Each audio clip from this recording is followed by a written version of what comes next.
Welcome to the revolution in the airwaves. It's The Cure with Scotty and Sully, where we don't just talk about the medical industry, we transform it. This is The Cure with Scotty and Sully, where we don't just cover excellence, we create it. Hey, welcome to The Cure with Scotty and Sully. We got another great episode. I'm pretty pumped for this one. Scotty, I don't know if I gave you the background of where I met my very handsome guest. Like my children, I spend quite a bit of time on TikTok and Instagram, and, it tends to recommend pretty good sales gurus pop up on my little feed. And this guy who looks like Clark Kent from Gone with the Wind, he pops. Not Clark. That's not Clark Kent, buddy. Clark Kent. What is his? What's his name? You know, with Scarlett Clark O'Hara. Gable. Clark Gable. He pops up, and you know what? I was so enamored by his beauty that I didn't hear the first set of words that he used. And so I listened to the guy, and he's got this Italian accent. So he reels you into the Italian accent. And then what I loved about it is he teaches really specific tactical words and process to use when picking up the phone. But what's different about this guy is he makes cold calling fun. And, even in the precise selling seminars we spend a lot of time on cold prospecting. What do you do when you walk into a hospital or a doctor's office? A gatekeeper staring you in the eye. What do you say? And most salespeople don't know how to do it. As a result, they avoid prospecting. And when I met Giulio, he and I jumped on a Zoom. We hit it off. In fact, he works with my own outbound sales team. So that tells you when you have a sales training company who's hiring a guy to train your salespeople, that means he's pretty damn special. So let me give the formal intro.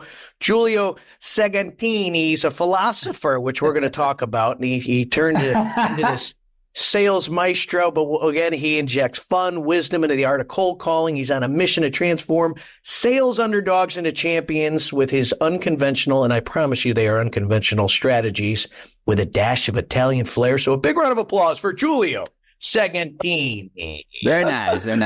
I love that. That was a great intro. Hey, you like that? I don't mean a word of it, by the way. All right, so Giulio, well, Scotty, you were very curious, so I already know, Giulio. You take it away, baby. Yeah, I got interesting. Sully bringing up the philosophy piece. Giulio, walk me through how you go from a philosophy graduate to a guru of sales techniques and cold calling techniques. I mean, the story is quite simple, and it's the oldest story in sales, which is like, I was like, what the hell am I going to do in my life? I remember that the one month before graduation, I was in one of the campus toilets, and there was literally someone wrote off the toilet paper, "Get your philosophy degree," and an arrow pointing down. I'm not joking. So I was like, oh Christ. So like and literally I was like, oh, there's all these jobs about recruitment. They sound fun. It looks like it pays a lot of money. I'm going to apply to a bunch of them. And then I've got one job, and then first day of the job is like, oh, by the way, guys, we do like 100 cold calls a day. And I was like, what is a cold call? So that's how I got into the sales world, basically. That's awesome. I love that story. And Sully, you're right. I love the accent. I need a glass of vino here to have this conversation. It's a little early in the morning, but not for him. He's 6 hours ahead. He's getting closer to happy hour than we are. But there is a philosophy behind cold calling, right? So it's not just the words that you are using. It's really trying to use the words that are in some way guiding the mind of the person in front of you. Sales, I mean, you need a little philosophy in doing it, right? I mean, so there is parts of you using that. I would say it's more than the philosophy. What did help is the idea of having the open mind and asking questions, right? Because that's really what sales is about for me, is asking the right questions. I think 70% of what you do on a cold call, apart from the pattern interrupt, is asking the right questions. So I would say there's definitely a philosophy to that, but then the deep root is the psychology. So how can you make the more statistically psychological option in a cold call to get the best outcome? That's the philosophy you should have behind it. There you go. When you talk about cold calling in our space, or the folks that listen to this podcast, and what Sully and I used to do, since COVID, it's crazy how busy people in physician offices are. Doctors are seeing way more patients, have less time with them, on and on and on. What are, some techniques or some ideas you have that could tailor a cold call around, making sure you value that person's time, but you kind of get to where you're trying to get to with them? The first thing that I recommend to anyone that's working in a very crowded space is you got to think about what is the competition doing, and then you got to go in a different direction, right? Just to give you a stupid example, I embodied this with the yellow outfit. Who the hell gets on a call with like yellow sunglasses, yellow top? But you'll never forget seeing me. It's impossible, right? And it's the same logic on a cold call. I remember I had a webinar recently, and we asked someone on stage, and he was like, okay, what's your intro? And he's like, oh no, we specialize in this. We're good because of that. And I was like, okay, what's your competitor going to say? Probably the exact same thing. Right. Okay. So that's the first thing for me is like in that 10, 15 seconds, even if you're walking into the office, I would start with something like, if I told you I'm here to see the doctor for an appointment that is not asked for, you're probably going to hate me right away, right? And just crack a smile, make them, and then the gatekeeper, the receptionist is going to be like, oh, God, yeah. And, but you take that problem out right away of their mind. So it's just standing out, and there's so many ways you can do this. But first of all, you want to be unforgettable. And that's the first piece of advice that I would give. How long have you been DJing? DJing? This is part of it. Like when Brian was saying, like on my first TikTok video, I have a ridiculous outfit. I have a Star Wars t-shirt and a white headset. And since then, it's become like that, just standing out. Like, so the white headset has now become part of the brand. I love it. See that, and you know it. Oh, it's true. Which, hey, do you see any similarity? Yeah. Dr. Ben. Look at him. I love that. He makes it appearance in almost every episode. There's every episode we got to bring him up. I got to find mine. Mine's in my desk somewhere so I can pull it out. I love that. I love that. Have you told him that story? Which one? About Dr. Ben? No, tell him. So the guy that he just showed there, he created a character, and you got to remember, this is healthcare. So most sales calls are pretty serious. They're not funny, but you can make them funny. And Tony, who we affectionately call T, created this character. They sold sigmortoscopes for getting your 50-year-old exam at the old proctologist. So Tony created this character called Dr. Ben Dover. And then he had all kinds of different. Okay. All right. Look at me, And Tony. then he had all kinds of different family members. His wife was Eileen Over. Yeah. Oh And my God. Yeah. His cousin Neil over. He had all of them. Yeah. His adopted Asian son named Hung Over. Hung over. Look, there's something you guys mentioned that I got to pick on right away, which is you said, like in the healthcare, it's typically very serious people, right? So why did you think this works so well? Because they're serious people and they want to have fun. They want to have some fun at work. That's right. Absolutely. I'm coming from pharmaceutical recruitment, right? We would go to the meetings like the suit and tie and everything. But the moment you crack the first joke and it lands, because sometimes it's not going to land. Yeah. That's when you're already different from anyone else. So I think that's even more important if they're so used to being serious. I can imagine a doctor, they're stressed, they're overworked, they're used to the same pitch, talking about how their product is different from the 1,000 others they've seen.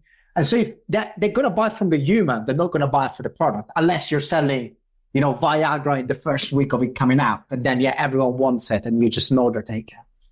Right. Yeah, it's funny, you know, when I got out of school and was first started on the lot, I was scared to death. You know, I was just so afraid of rejection. And I think that has a lot to do. Same with cold calling. I mean, you got to have a mindset. What do you coach on mindset around, you know, when you're cold calling? I feel like you got to go in knowing, hey, you're going to get some no's.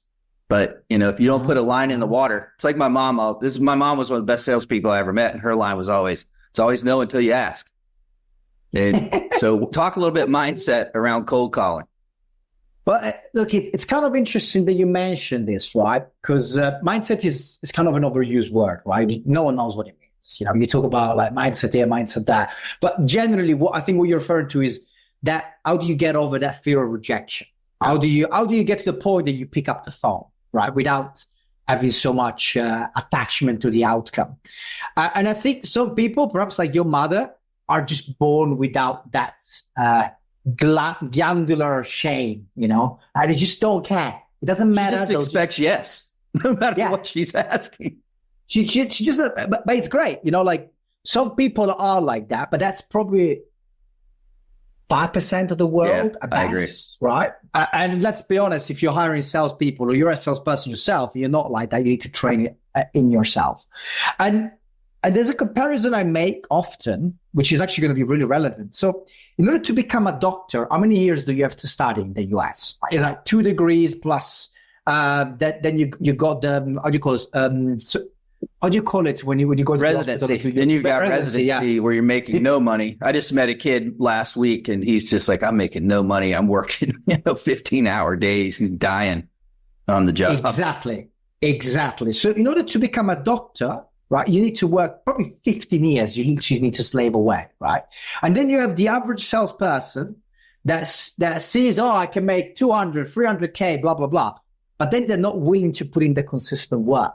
Do you know how many hours the doctor read thousands of books, literally over and over until he memorized them?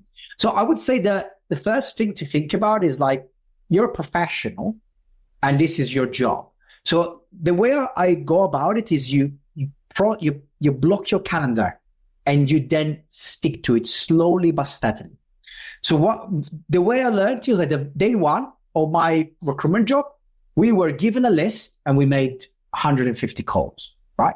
But no outcome. We just need to talk to people, audit them about things.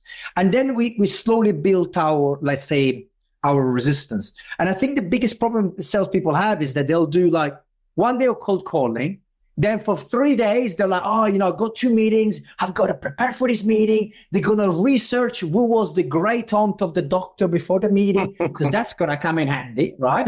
And then they don't prospect for 3 days. And then by the time they've had the 2 meetings, they were so attached to the fact that the meetings need to go well that they're probably going to, let's be honest, not do very well. And then they got to prospect again, and then they're back at it. Instead, if you prospect every day, you get to the point that I was telling Ryan earlier, like, I get on a call, I'm dressed like this. If they don't like it, I can book another meeting.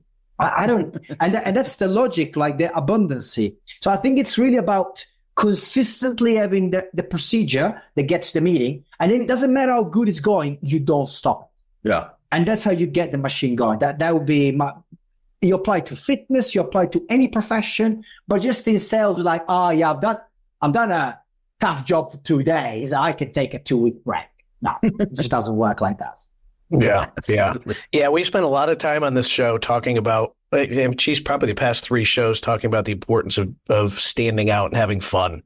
Right? I mean, the topic always comes up, Scotty. That's why Tony always pops up. But it's really hard to teach, Giulio. It's amazing. I have a whole section in my seminar, and in my book, I call it being stupid. I said, you've got to be stupid. And why do I call it stupid? Mm-hmm. It's because the average or below average salespeople who have no creativity call your ideas stupid. Like, it's stupid to be wearing a yellow outfit. You can't get away with that. What a stupid idea. So I say, you want to be called stupid. And it's amazing how I'll talk about this section, and then I'll say, raise your hand if you've done something creative, something stupid to either get into a cold building, I know you have, or get in with a cold prospect, or doing something stupid and creative to thank a customer for their business. And you'd be amazed. There might be an audience of 100 and there may be 2 people raise their hand.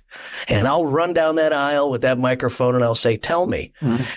And sometimes the ideas are pretty fun and creative, but most often they're okay. They're nothing great.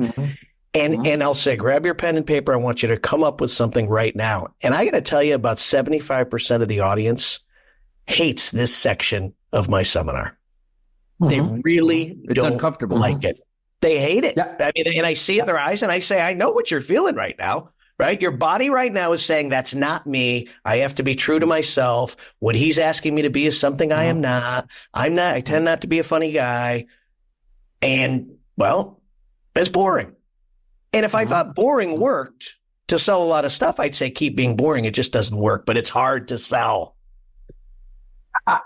Look, it's interesting what you're mentioning, because I don't even think it's necessarily about being funny. It's every salesperson will have their way.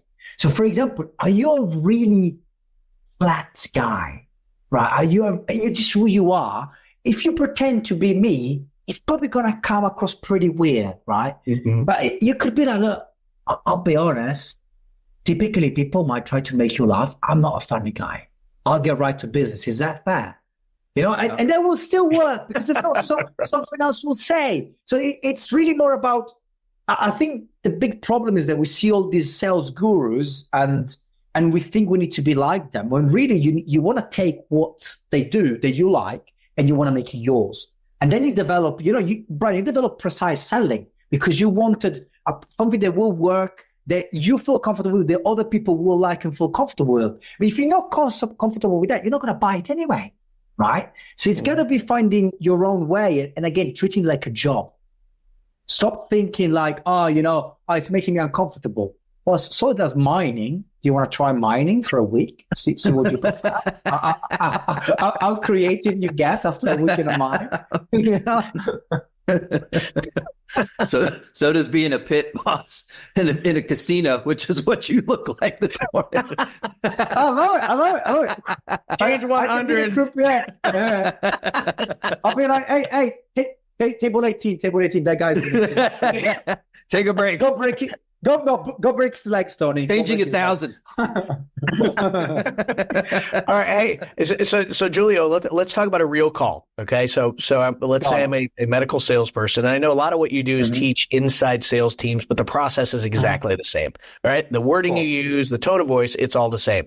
So let's assume I'm somebody and I walk into a doctor's office and I do what you tell me to do. I bring a little light. I'm smiling. I'm really hard to be a jerk to. I ask for help, which I know you're a big fan of.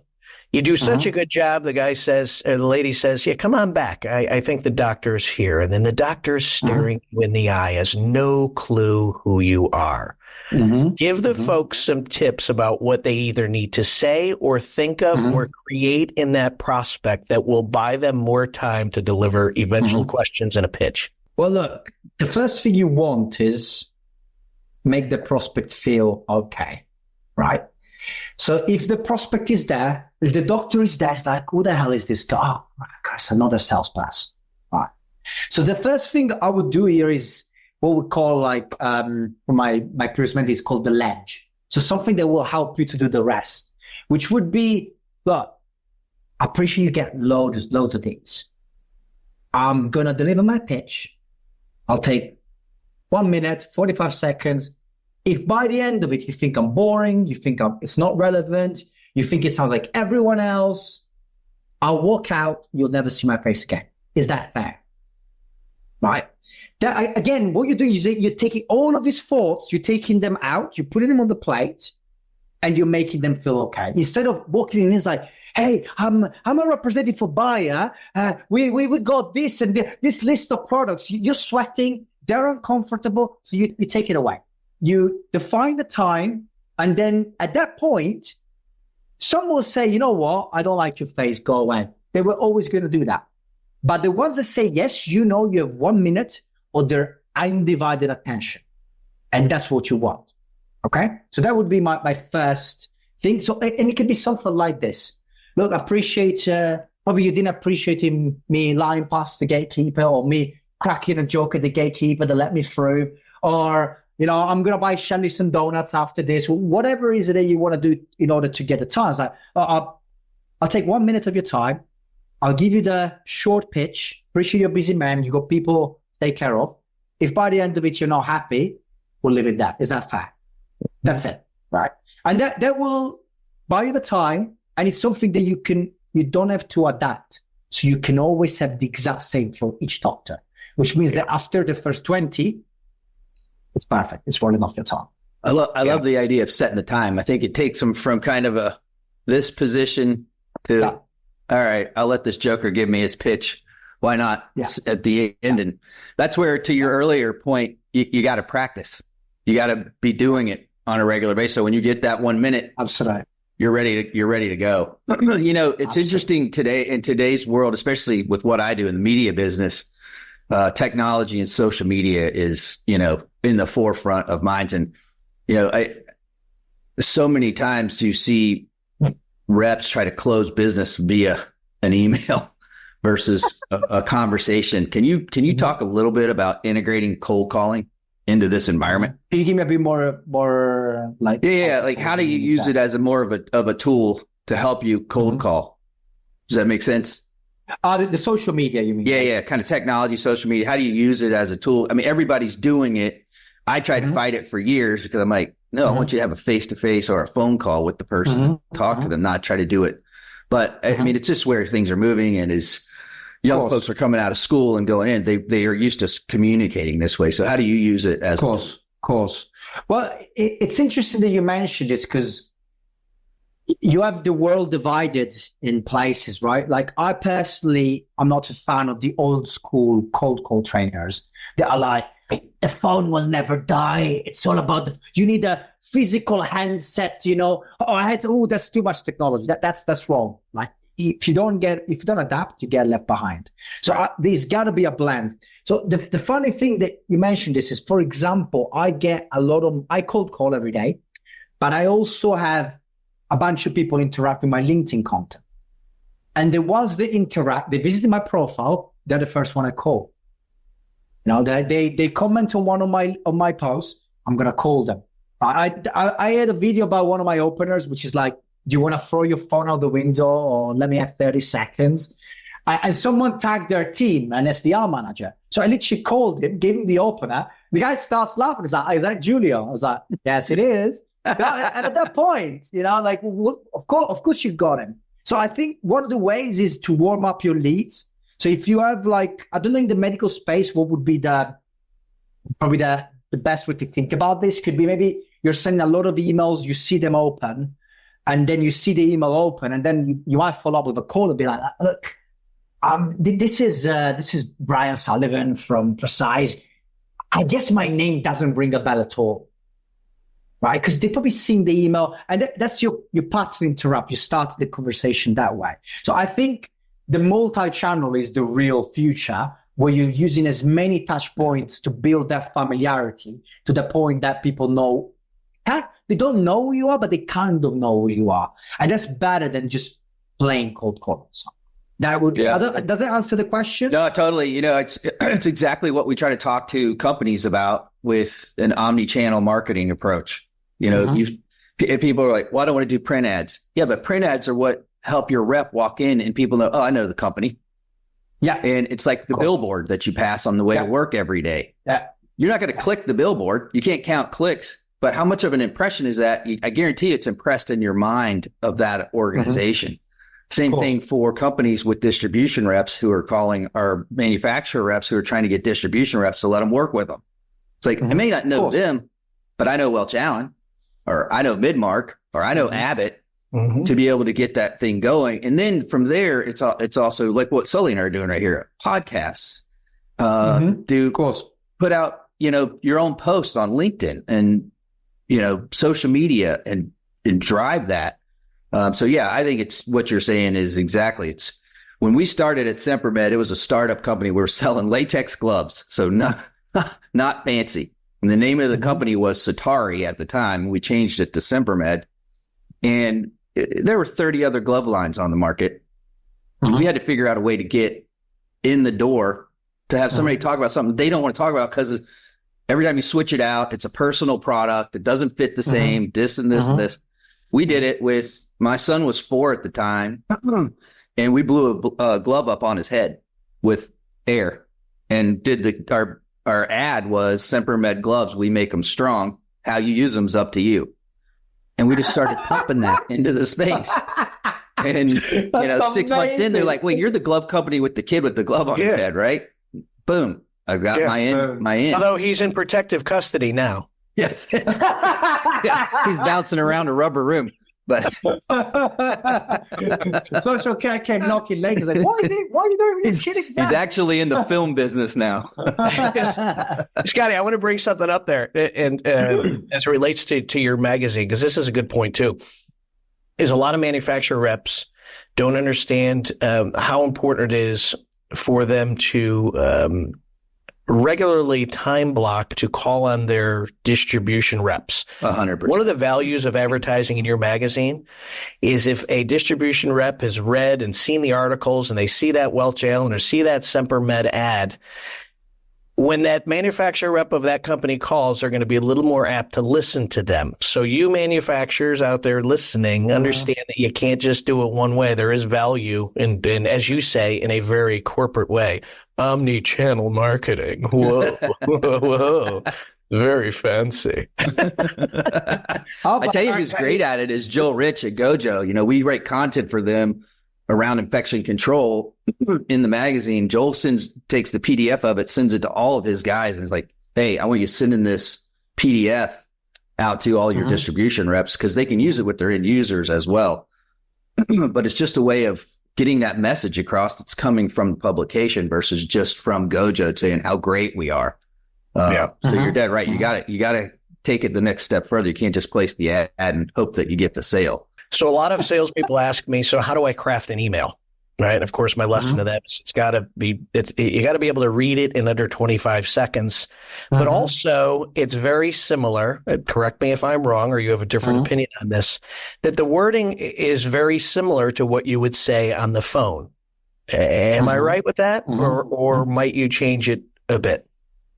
I would say with the email, you actually have a slight advantage in the sense that you can put other things there. So, for example, I wouldn't start with social proof on a call because it's too early. On a cold call, I wouldn't start with like, hey, we work with blah, blah, blah, because you're just bombarding them. You might do that on an email. But what I think is the most crucial part is that you've got to be using exactly the same language that the physicians would be using among themselves, or that the reps would be using among themselves. So to give an example, like I call mainly CEOs of mid-sized companies that are struggling with cold calling.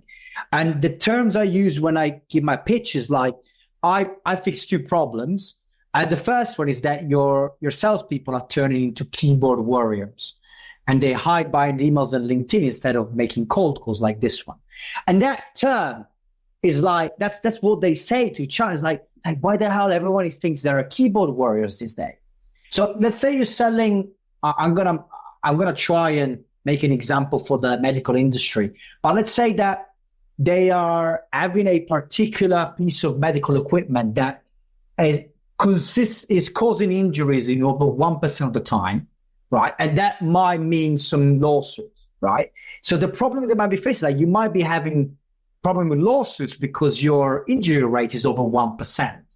And that's what they're going to be discussing with each other. And that's the language that you want to use in an email and in the call, because it's a language that immediately screams, this person knows my world. And if you can have that, there's a very good chance that you're going to get a conversation started. Hey, how much personalization needs to be done before the call? So do you go into LinkedIn and then learning some things that you can reference early on in that call? I mean, look, I'm a bit of a different breed in this sense, in that I work hard on crafting a good list, but I don't do any personalization. So my logic is, once I have a list of, let's say, 200-300 prospects that are, let's say right now, for example, I'm targeting a lot of mid-sized B2B companies that have at least 5 salespeople. They will tend to face some problems. So my logic is to try and approach them with a problem statement rather than a benefit statement. And then some people that, well, I have that problem. Then they're more likely to buy. And then if they have the problem, there's a good chance I can get a meeting set up because they will want to fix it. And too many salespeople are focused on benefits, right? Yeah. What you're getting out of this. The problem with that is that problems is the main reason people change. This is scientifically proven. You change something typically because you have a problem. Unless you fix all your problems and then you're just working to get better, which is what, like 1% of the population? Everyone has got problems. Like a CEO is constantly firefighting. That's typically what they do, right? That they've got the biggest three problems they got to fix. So I think if you can find the problems of your prospects, then the chance of meeting and deals increasingly go high. And then you need to figure out what is it that it's on their mind, and how do I replicate that in my pitch? That's good. Now here's what here we are. I want you to give me your pitch. Scotty, you're going to play the role of customer here, okay? You're VP of sales of a large medical company. Giulio, actually a mid-size. So Giulio, would he be a COO, CEO? Who are you calling on? I think if it's depends on how big the sales team is. So if the team is got like 5 to 10 people, then I call the CEO. If it's over 10 people, I'll call the VP of sales or the CRO. Okay. All right. So Scotty, let's assume Giulio, I'm a gatekeeper. You got past me and you got Scotty randomly on the phone. Let me hear your pitch. Okay. So I got to go through you first, Brian. Okay. Yeah. Go through me first. Hello. Hi. I was wondering if you could help me. I'm looking for Scott Adams. And what's this in regards to? Well, I typically get invited in to fix problems around the cold calling area. So specifically issues with prospecting. And as far as I understand, Scott is the right person to talk to. Is that right? He's our VP of sales. He's probably the one you could talk to. Let me see if he's in. Thank you. Yeah, he's in. Let me punch you through. Boop. Thank you very much. Hey, hello. How you doing? Hi, Scott. Look, we don't know each other. So this is technically a cold call. I'm not sure if that makes you want to throw your phone out the window, or let me explain why it could be relevant to you. It's entirely your choice. No, happy to talk to you. I obviously have issues with my sales team on cold calls. We all do. Well, look, I'm sad to hear that, but let's see if I can help. If you don't think it's relevant by the end of the pitch, like, you won't hear my weird accent again. Is that fair? It's fair. Where are you from? Germany? Germany. Oh my God. I just had to double my prices after that, you know. But look, Scott, typically when I talk to all the VP of sales, they have a good team in place with decent performance, but they see two trends that concern them. The first one is that the sales team have become keyboard warriors. So they much rather send 1,000 emails or hide on LinkedIn rather than make one single cold call, especially when it comes to the younger generations. Yeah, we see it every day. You see, well, don't wait for the second problem. You might even like that even more. Basically, the second one might be that they are making the calls, they are picking up the phone, but when they do talk to potential prospects, they come across a bit awkward. And they don't really deal with objections. And that's just leaving money on the table for the competition. But look, perhaps, Scott, I just catching a bad day. These are not really problems. And I'm just barking up the wrong phone. No, it's both of those are issues for us. Definitely the sending emails. And so if you have a plan that can help them get on the phone and get more prospects to conversions, I'd love to hear it. All right, stop. Oh, perfect. Right. So if you broke that down, it's exactly as you described, right? So you asked for help with the gatekeeper. You finally got back and you had this attitude of slight indifference is what we call it, right? I'm committed to helping you. I'm not attached to any outcome, which you brought up early on in this podcast. And I love it. And I think something I want everyone listening today is whether you're a sales leader and you have a sales team or you are a salesperson listening, notice how he nails down two problems. Just think of two big problems. And then the other thing you did is you put them into very plain spoken words. Right? It wasn't, we work with hospital systems who are struggling within or with the, they're trying to improve their efficiencies, or they're, where they sound like a corporate brochure, right? It cannot sound corporate-y. Yes. It's got to sound like a regular dude. And you said, hey, and they come across as kind of awkward. I love the term keyboard warrior. Those are real words, right? It's a human talking to you. It's not a script.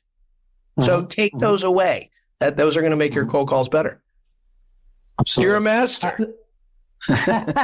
Master Jedi. I'm a student. That's where the headset come from, right? Is the Jedi look.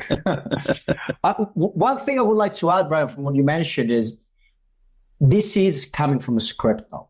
I think scripts have got a bad rap. I hate that. I hate that salespeople are like, I don't want to use a script. I was like, what do you mean? Again, do you think the doctor is there? I was like, well, I don't want to use the procedure that someone invented before me. I'm going to come, Mom. Shut up. No, you're not. You're going to do exactly as the book says. And once you do it 10,000 times, then maybe you can come up with your own. But until then, you want the script. Yeah. And then look, it never sounds exactly the same. So one time I'll say keyboard warriors. Another time I'll say, like they're hiding behind emails and LinkedIn. Another time I won't say they come across awkward. I'll just say when they pick up the phone, they sound like children. It'll depend. But you're just getting a bit of the flavor. And I said it so many times now that I could just get away with being a bit more casual. Amen. Yeah. Yeah. Amen to that. I think the biggest thing takeaway from there is, and I talk about it all the time, is sell the problem you solve, not your product. Yeah. It's on your wall. Back at the office. Are you at the office? Yeah, I got a different one up today. Oh, you switch them every day? Yeah. Always be nice today. Nice. Well, I didn't know you had a revolving. Oh, yeah. Sometimes I have Don Draper up there. Just depends on the day. Oh, that's nice. I got to get you a new one. It is. I like it. I know it. There's one. So there was one thing that I think is very important for the reps, because what happens, and I've seen this especially in US a bit more, is that what happens is that once there's a problem, the rep goes into meeting mode. They said they got a problem and they try to close immediately, right? It's pretty much like a lady saying they're single and you immediately be like, well, okay, do you want to date me? It's like, whoa. Like those two things don't collide. Instead, the one thing that I recommend everyone to do is that you got a problem, you want an example of that problem. And that would be something like, okay, Scott, you were mentioning earlier that this happens all the time. Can you give me a bit of an example of what that looks like day to day? And the reason behind this is that because this triggers the availability bias. If they can come up with an example quickly, then it's at top of their mind. And they'll be like, okay, this is a real issue. And so that's the part. So once you have the example, the problem is real. Because sometimes they'll just turn as like, well, I can't think of one. That person is never going to sit a meeting. Because by the time they realize they accepted to fix a problem they can't think an example of, they're gone. So important, like problem, example is the minimum level for me to even consider having a meeting. So, that's awesome. I love that. That's great. Would you ask any deeper questions at that point? When do you know when to close for the meeting? Well, look, as you probably know, I've got a quite detailed structure. So I don't tend to close fast because for me, the logic is the meeting is a pre-discovery call. So I much rather have, and everyone should, I think, have fewer meetings with high close rate than loads of meetings that get everyone's hopes up. They screw with the pipeline prediction, and generally they're just not good for business, right? Few targeted meetings. So the way I go about it is typically example, then what does that mean? So what does that actually mean for the business? Which is a different way of saying for the impact. Because the moment you say, what's the impact? Immediately alarm bells goes off. That's what every salesperson asks for, is what's the impact of this, right? So once I have the impact, I'll typically challenge that further with like, well, okay, but surely you've done something to fix this before. So to see like how committed are they to fixing the problem? Because if I have someone that's got the problem, but they don't care about fixing it, which happens a lot more than people think, then again, tire kicker. So once I can get a minimal level of commitment, typically you want to find the root cause. So where does that come from? Because for example, if you took a VP of sales and the problem is, everyone is a keyboard warrior. Well, why? Well, because the founder doesn't believe in cold calling. I don't want to sit that meeting. It's going to be impossible. It's going to be a nightmare. It's just a waste of my time. So and again, the deeper you go, so if you get to the root cause, typically people are going to be far more invested in you as well. And then the final part, this one is one of I've stolen from my mentors, and it's probably the best question that you could ever ask is, well, do you mind if I ask a hard question? And typically they'll be like, yeah, go on. Like, have you given up on fixing this? And this is where they get emotional. Like, wait, say it again. Have you given up on fixing this? Yeah. Have you And so at that moment, they showed you that they're motivated, and they'll be emotional, and people buy emotionally. There's no way. No doubt about that. No doubt about that. Exactly. And so if they're emotional, they'll remember the meeting, they'll remember you, and they'll sit that meeting. Because how many meetings don't get sat, Because that's all this focus on, let's try to set the meeting as quickly as possible. Yeah. Hey, you've done a funny job lately on your TikToks of posting calls that have not gone well, right? Which I love, which I really think separates you from, I would say, even the Scott Adams lookalike Grant Cardone and others, right? I think what's refreshing about you is you're not the guy who's taking pictures in front of the Ferrari and Lamborghini and saying, guys, this is the way you got it. Like, you give very specific things, but you're also not afraid to show your rejections, your failures, and you smile through them. It's really funny to watch these things. Give the audience an example of a really funny cold call and what went down. All right, so I've had actually posted yesterday on LinkedIn and TikTok.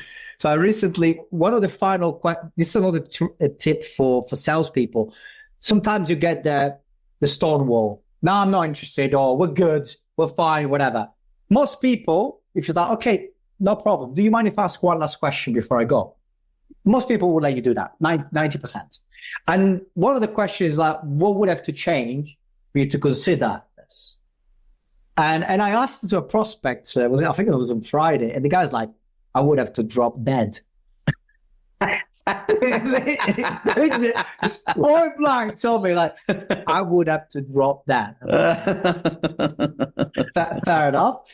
I also had like plenty of people when I said, do you want to throw the phone out the window? Be like, yeah, I'm going to throw the phone out the window. Like that happens like at least three times a week, I would say. I've had one recently that I don't know. Oh yeah, it was like, oh no, look, if I need something, I just call him. I was like, look, it's a cold. Do you want to throw the phone? I was like, no, thank you. Like, if I need something, I'll call you. It's like, how would you call me if you don't know what I do?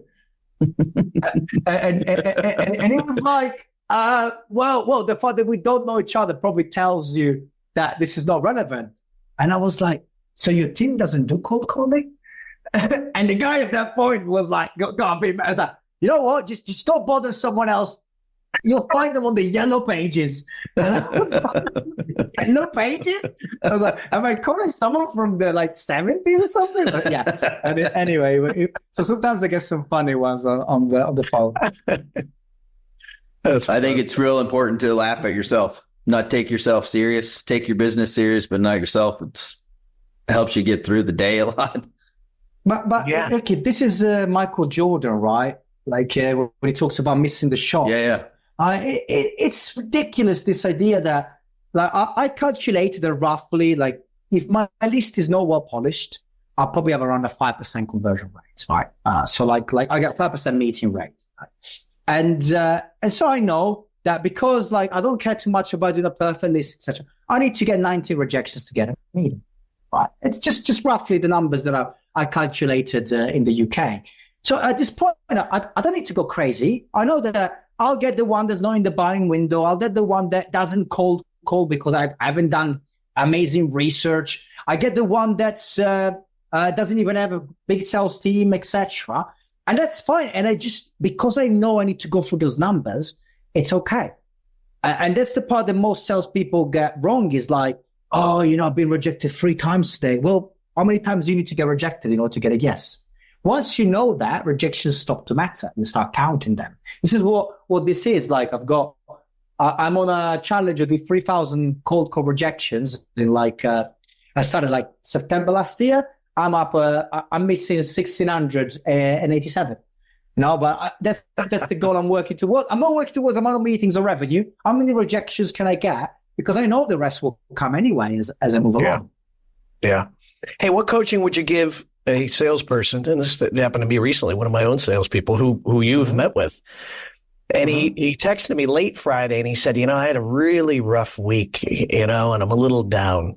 Do you have any tips or advice for me? And of course, I gave him my tips and advice. What advice would you have given? I probably would have asked him instead of well, what do you think? I think that's probably the best sales management question ever is what do you think? Yeah. And he probably would have gone well, maybe I just need to chill this week and not drink. Maybe on Sunday I listen to some of my calls to figure out how I feel about it. But it's got to be their answer, right? Again, you want to ask the right question and then figure out what is it that they got to do to do better. I think rejection is hard to deal with. It's just the way your brain is wired.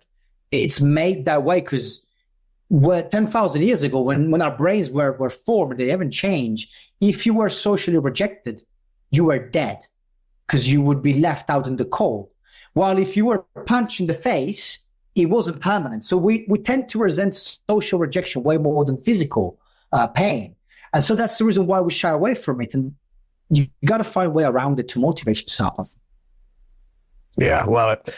All right. Hey, Scotty, do you happen to have the rapid fire list in front of you? It's that time. It's that special time, Giulio. It's sort of a newer segment on the Cure with Scotty and Sully. This is where we get you to expose things that maybe you otherwise wouldn't want to tell people. Although something tells me you just don't give a shit what comes out of your mouth. I mean, look, it depends, but I won't be giving any critical numbers. All right. Question number 1. If cold calling was a pasta dish. You got this one, Scotty? And why? Yeah. If cold calling was a pasta dish, what would be a why? It's going to be gluten-free pasta because it's good for you, but no one fucking wants to do it. All right. Question number 2. You call someone in London. Have you ever tried one of those with those Englishmen, convincing them in Italian? Maybe they've been dissing you. They're not that interested. And you just go into straight Italian during a cold call just for fun? No, but that does sound like a good idea. Maybe you know what I'll do next? What I'll do next is someone is going to be like, I'm not interested. Well, what if I put an Italian accent on? Yeah.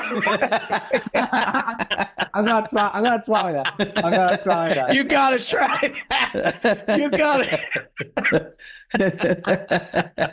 I'm gonna try that next time. You didn't think you learned something on this program today, too, Julie? Hey, I want you to answer the next question with that accent. If you could call on any historical Italian figure, who would it be? I would be calling Dante and telling, man, why the hell don't you mind your business? Because I have to study this shit now. That would be that. Probably. I did not like studying Dante in high school, so that's the first thing that came to my mind. All right, next one. What's more challenging, convincing an Italian grandmother or a nana to change her spaghetti recipe, sauce recipe, or getting a positive response on cold call?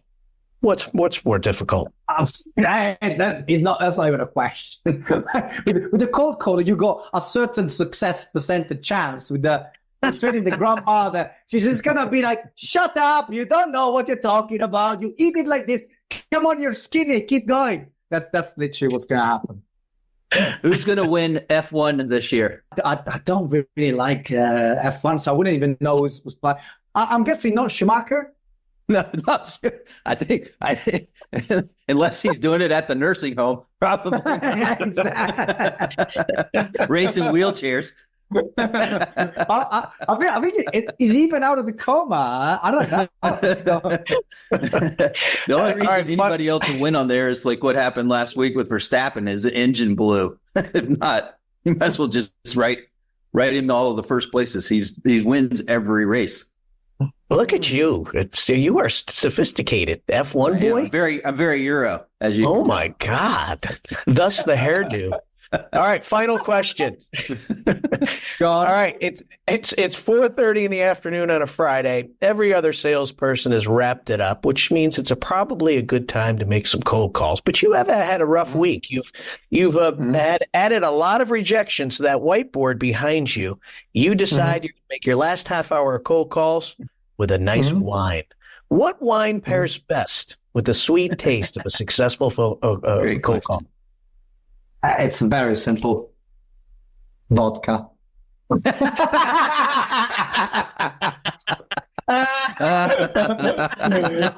either that or tequila? But I think vodka. It's just that drinking your pure vodka like a Russian and be like, oh, nice. Then you go into a Russian accent on the cold calls. Maybe. I don't think these days they would fly very well, to be fair. So yeah, probably not. I don't know. You will buy it from here, I will kill you. That was a good one. That was a good one. Hey, this is the rapid fire, but do you think the Italians get a bad rap as being, the tough guys? I mean, is he like the mafiosos? I mean, what do you think? It's a bad rap? I think what Italians are really famous for is pizza. Let's be honest. Like, I think some people have watched some mafia movies, but really, it's you Americans that made the Italians bad. Italians in Italy, that's what. We just evade taxes. It's the Americans that made them bad, It's that little Irish guy in the middle of the screen that did it. Hey, I am a quarter Italian. So, all right. Well, Giulio, this has been a blast. Thank you so much for joining us. Where can people learn more about what you're doing? I know, you and I have talked about spreading your mission here a little bit more in the U.S. and you and I partnering to help some of my clients. So I think you and I are going to be doing things for a long time together. But right now, I'm a struggling sales rep, or I've got a team of inside salespeople. We need help. Where are they going? Well, I mean, look, I'm not guru. I can help to some things. I just launched my bootcamp for sales reps. So if people are looking to get their cold calling up, I start on next Wednesday for 12 weeks. So I've got a plan, I think it's 12 p.m. EST time. So that would be for the individual reps that really want to get the cold calling up. And otherwise, people can just reach out to me via LinkedIn or book a meeting via my website. Okay. Say that again. Awesome. What's the thing you're starting next Wednesday? It's a boot camp. So it's a cold calling boot camp, 12 weeks. Boot camp. Boot camp. Yeah, exactly. Boot camp. Boot camp. Boot camp. It goes right with the red sauce. And so we'll put your website information in the if you're on YouTube down low or LinkedIn up top. Make sure you check out. Can they still go to underdogsales.com? They can indeed. Oh, one thing I would like to, I think you've seen it. I put together this Wikipedia for cold calling. Because, everyone is doing the bloody course, right? $100 and you be blah, blah, blah, and all this crap. And I was like, you know what? I'm going to do it for free and undercut everyone that's trying to do it. Again, breaking the pattern. So now if you go on coldcallingwiki.com, you'll find 25 pages for free with videos, scripts, GPTs, infographics, everything you need to cold call properly. So you can start from that. That's awesome. That's awesome. All right, Giulio, you're a good man. Scotty, any closing comments for the Italian? No, man, thank you so much. That was a blast. That's probably the most I've laughed on one of these so far. So that was awesome. I think the audience will get a kick out of it. And awesome. If I can do anything to help you, let me know, man. It was so great to meet you. Absolutely. Likewise. All right, check out Giulio Segantini, the fine Italian, Thanks, the underdog, as he calls himself, the weirdest salesperson on TikTok, LinkedIn, Snapchat. and a social media near you. Hope you had fun. You've been listening to The Cure with Scotty and Sully.